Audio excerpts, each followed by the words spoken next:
काही लोक जीवनात अचानक येतात आणि आपल्या हृदयात एक छोटंसं घर करून जातात. सिमेंट कोणतं वापरतात काय माहिती, पण भिताड मात्र एकदम भक्कम असं बांधून जातात बरं का. मग उठलं की त्यांची आठवण येते, झोपायलं की त्यांचीच आठवण येते आपल्याला. असं कधी झालंय का तुमच्यासोबत? सांगा बरं. कोणीतरी असं खास आपल्या जवळची व्यक्ती असते, मग ते कोणी असू शकते. उठलं की त्याची आठवण, झोपतानाही त्याची आठवण. एक छोटंसं भिताड आपल्या म्हणजे छोटीशी जागा आपल्या हृदयामध्ये बांधून जाते, पण ते भक्कम अशी बनून जाते. Hello family, Shri Swami Samarth. Good morning, शुभ सकाळ, श्री स्वामी समर्थ. तर आज माझी छान अशी सकाळ झाली, छान अशी माझी इकडे मॉर्निंग झालेली आहे. आणि आज बाहेरचं वातावरण खूप छान असं झालेलं होतं आणि आज मी थोड्या वेळ जास्त झोपली होती बरं का. मला तर लवकर शॉपला जायचं होतं, खूप सारी कामं होती, तरीसुद्धा मी झोपलेली होती. कारण आज थोडीशी तब्येत बरी वाटत नव्हती, कारण काल शॉपमध्ये खूप सारं काम झालं होतं, खूप सारी धावपळ वगैरे झाली होती माझी आणि कामाचा लोड वगैरे होता. आणि त्याच्यामुळे आता तर पाऊस वगैरे असं वातावरण चालू आहे ना, तर घरच्या पण कामाचा जरा जास्त लोड पडलेला आहे. जसं की राजची स्कूल वगैरे टायमिंगनुसार त्याचं टिफिन वगैरे करणं, त्याचं उठणं, आवरून जाणं, तसंच माझी घरातली कामं वगैरे आणि शॉपची रुटीन आणखीन मॅच झालेला नाही आहे, टायमिंग आणखीन ठरवलेला नाही आहे झोपायचा उठायचा वगैरे, पण सगळ्या गोष्टी मला टायमावर कराव्या लागायल्यात आणि धावपळ होत आहे. चला मग हा ब्लॉग सुरुवातीपासून शेवटपर्यंत बघा आणि कसा वाटला ते कमेंटमध्ये नक्की सांगा. जितका शक्य होईल तितका ब्लॉग मी शूट करत असते. तसं तर आपण आपले डेली रुटीन लवकरच चालू करणार आहोत. सर्व मैत्रिणींना माझे डेली रुटीन पाहायचे आहेत, तसंच होम टूरसुद्धा द्यायची आहे. खूप जण कमेंट करत आहेत होम टूरसाठी आणि स्पेशल असे छान ब्लॉग लवकर येणार आहेत. त्यामुळे माझ्या यूट्यूब चॅनलवरती नवीन असाल तर सबस्क्राईब करून घ्या आणि व्हिडिओ कसे वाटतात ते खाली कमेंटमध्ये नक्की सांगा. तर इकडे मी उठलेली होती, राज आणखी उठायचा बाकी होता. तर त्याचं झोपेमध्येच वेगळ्या काहीतरी नखरं चालू असतात आणि मी थोडीही आवरायली की तो बोलतो, मम्मा तू कुठे चालली? आणि त्याला वेगळाच प्रश्न पडतो की मम्मा खरंच कुठेतरी चालली, तेव्हाच आवरायली का? नॉर्मली जरी ड्रेसिंग काहीही असेल पण आवरायली आणि मी आरशाच्या समोर जरी थांबली ना, तर रातचं असंच चालू असतं, मम्मा कुठे चालली सांग, मम्मा कुठे चालली सांग. मग मीही त्याला कधी म्हणत असते, तो स्कूलला निघाला की तू कुठे चालला सांग, का बरं आवरतोय, तू कुठे चालला सांग. तोही एक वेळेस मिररमध्ये बघायला लागला, काही करायला की मी त्याला म्हणते कुठे चालला सांग. तर तो बोलत असतो, मम्मा मी तुला नेहमी तसं म्हणतो म्हणून तू तशी म्हणते का? तर आमच्या अशा गमती धमती चालूच असतात. चला मग आवरूयात, फ्रेश होऊयात आणि इकडे चहा पाणी वगैरे करूयात. राज बोलत असतो घरी राहिल्या दिवशी, जसं की आता कमेंट येतात, मॅडम तुमचं चहा पाणी झालं का? लाईव्हला पण कोणी विचारतं ना चहा पाणी झालं का? तसेच फोनसुद्धा कोणाच्या आल्यानंतर असं म्हणतात चहा पाणी झालं का? तर तेच वाक्य राजने शिकलेलं आहे आणि राजही मला तसं म्हणतो, मम्मा मग चहा पाणी कधी करायचं? चल ना. तर चला मग वेळ कशाला घालूयात, चला मस्त असा इकडे चहा घेऊयात. आज गरमागरम वातावरणच तसं झालेलं आहे की चहा घ्यायची किंवा कॉफी घ्यायची मलाही खूप इच्छा झालेली आणि राजलाही खूप इच्छा झालेली, कारण मी जेव्हा घेते तेव्हा राज नेहमी घेतच असतो. पण इतकंच की मी त्याला चहा वगैरे किंवा कॉफी असं काही देत नाही, पण मी जे काही देते ते त्यालाही माहिती नाही आहे, कारण त्याला व्हाईट कलरचं एकदम दूध जरी प्यायचं म्हटलं तरी खूप जीवावर येतं आणि ते माझ्यातलेच गुण राजमध्ये आलेले आहेत. है ना राज? हां. दूध प्यायला नाही आवडत ना तुला? नाही. दूध प्यायला बिलकुल नाही आवडत त्याला. मम्मा त्याच्यामध्ये ना कलरफुल असं दिसलं पाहिजे तेव्हाच मला प्यायला आवडतं म्हणतो. मग त्याला माहिती, मी म्हटलं तुला चहा देऊ का? तर तेव्हा तो बोलतो, मम्मा चहा नाही प्यायचं आहे मला, पण माझं दूध जे आहे ना कलरफुल दिसलं पाहिजे. मग त्यासाठी खूप सारे ऑप्शन आहेत, पण पत्तीतून वगैरे ते गाळायचं असं करतात ना, ते पण मी त्याला देत नाही, कारण लहान मुलांसाठी वगैरे पत्ती ठीक नाही आहे. पण मी दुधामध्ये राजला काय देते ही तुम्हाला मी एका ब्लॉगमध्ये नक्की दाखवेल बरं का. आणि ते छान आहे मुलांसाठी द्यायला, मी देते खूप दिवस झालं ते राजला. कधी बोरमिठा द्यायची लहानपणी, पण आता तेही देत नाही. तर चला मग सकाळ झाली होती, मस्त चहा कॉफी आमची इकडे चालू होती आणि इकडे खिडकीमध्ये आज पक्षी येऊन बसलेला होता. थोड्या वेळ त्याच्यासोबत आमच्या छान गप्पा अशा झाला म्हटलं तरी चालेल, कारण आम्ही खिडकी ओपन केली ना तर निघून चालला होता आणि खिडकी लावली ना परत तिथेच येऊन बसायला होता आणि तो येऊन बसला की त्याच्यासोबत दुसरा पण पक्षी बाजूला येऊन बसायला होता. असं त्यांचं नेहमी चालूच होतं. मग राज म्हणत होता, मम्मा बघ ना ते किती छान करत आहेत, कारण तेच काहीतरी त्यांचं ना छोटंसं घरटं बाजूला बनलेलं होतं भिंतीच्या साईडला, तर त्याच्यामुळे ते एक येऊन बसलं की दुसरंही येऊन बसायला होतं आणि एक उडून गेला की दुसरा पण उडून जायला. थोडी पण आम्ही खिडकी ओपन केली की ते तसं करत होता.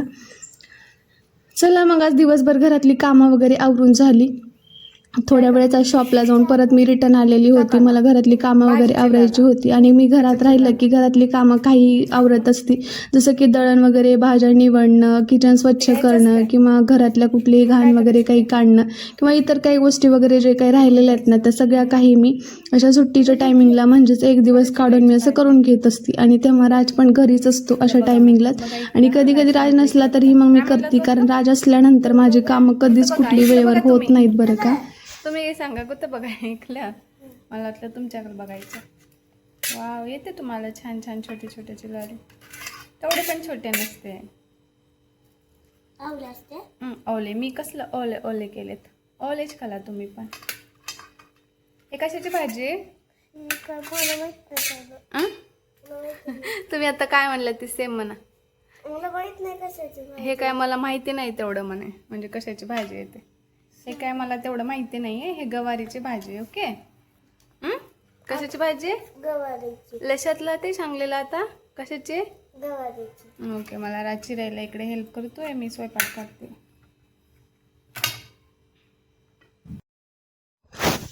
आज काय काम करायचं काय नाही याचं रुटीन, याचं टायमिंग, याचं काही ठरवलेल्या गोष्टी मी सकाळीच ठरवत असती, पण कधी ते होतं तसं आणि कधी होत नाही बरं का. आणि कधी ठरवल्यापेक्षा पण छान माझं सगळं आवरून होतं घरातलं का, तर कधी ते होत नाही. मला खूप मूड ऑफ होतो तेव्हा. मग नंतर कसं असतं की जाऊ द्या, आपण नंतर ज्या दिवशी घरी राहिले ना त्या दिवशी ते कामं करून घेऊ असं माझ्या डोक्यामध्ये चालू असतं.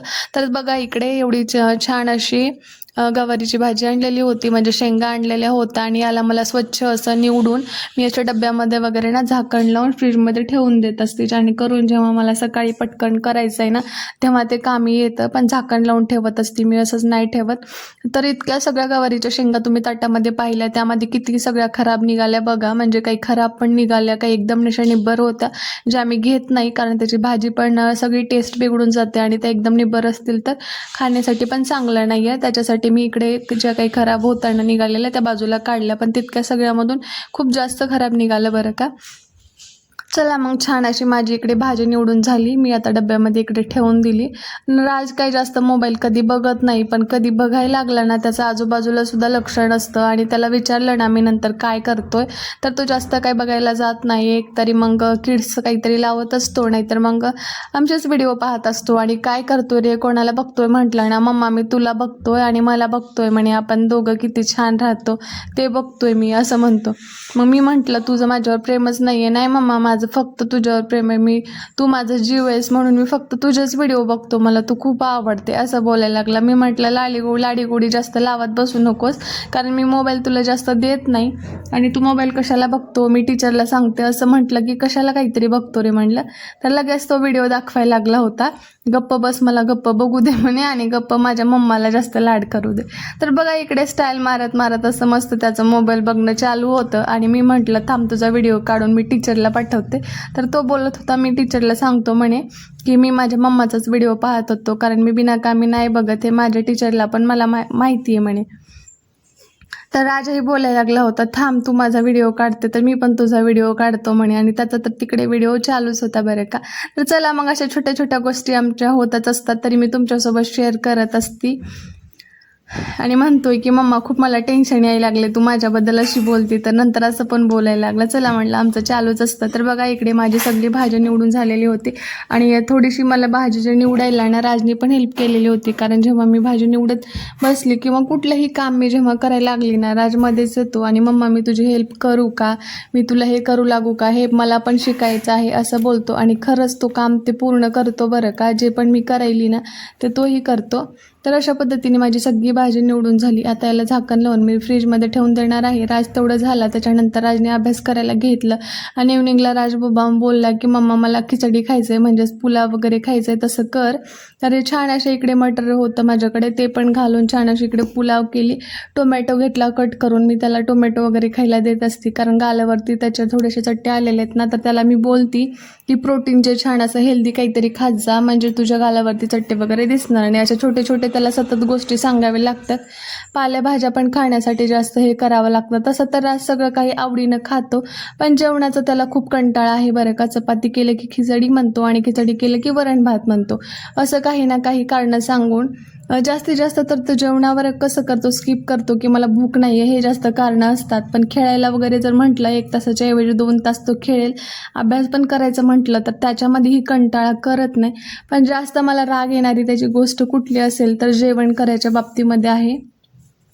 तू लहानपणापासून आत्तापर्यंत मला जेवणाच्या बाबतीमध्ये खूप सतवतो बरं का, त्या गोष्टीमध्ये ते कोणाचंच नाही ऐकत. मग मीही त्याला जास्त चिडावं लागतं, जेवण कर वगैरे, तेव्हा कुठे मग तो जेवण करतो. अगोदर लहान होता तेव्हा तर खूप सतवायचा. आता कमीत कमी त्याला समजतं तरी की काहीतरी पनिशमेंट देते मी, की तू हे जेवण केलं तर हे करायचं, ते जेवण केलं तर ते करायचं, किंवा टीचरला सांगते. या सगळ्या गोष्टीमुळे थोडं बहुत तो जेवण करत असतो. चला मग इकडे माझ्याकडे आज होती शेपूची भाजी. मी म्हटलं छान आहे बाळा, हे शेतामध्ये येते वगैरे, खूप फ्रेश आहे, असं काही त्याला सांगावं लागलं. आणि त्याला म्हटलं मी डाळ घालून बनवू का असंच बनवू, तर त्याला थोड्या पातळ भाज्या आवडतात. तो बोलला मम्मा छान असा त्याच्यामध्ये ना ज्यूस झाला पाहिजे तेव्हा मी खातो.